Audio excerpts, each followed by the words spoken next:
नमस्कार, कशात सगळ्याजणी. चला तर मग आज कुठली रेसिपी आहे ती बघूया. रेसिपीला सुरुवात करूया. तर इथं शेळ्या चपात्या असतात, भाकरी असतात ना आपल्याकडं, तर त्या वाया जाऊ नये म्हणून आपण काय करू शकतो त्याचं, तर आपण ह्याचे तुकडे करून खाऊ शकतो.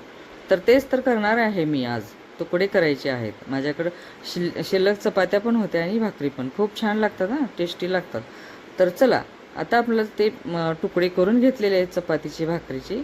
इथं 2 कांदे चिरून घेतलेले आहेत, इथं 2 टोमॅटो चिरून घेतलेले आहेत, बघू शकता.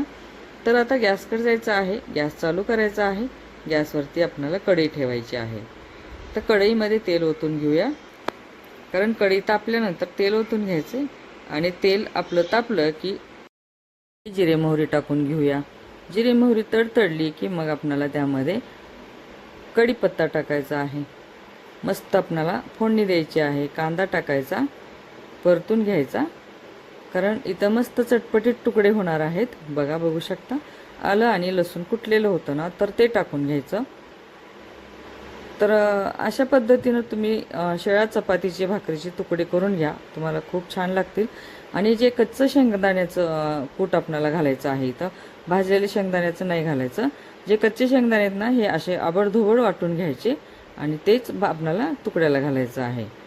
तर टाकायचे टोमॅटो आणि हे जे आहेत ना मसाले, म्हणजे लाल तिखट, काळं तिखट, हळद आणि मीठ चवीपुरतं, आणि दाण्याचं कूट वाटून घेतलेलं कच्च्या शेंगदाण्याचं. तर आता पाणी घालून घ्यायचं.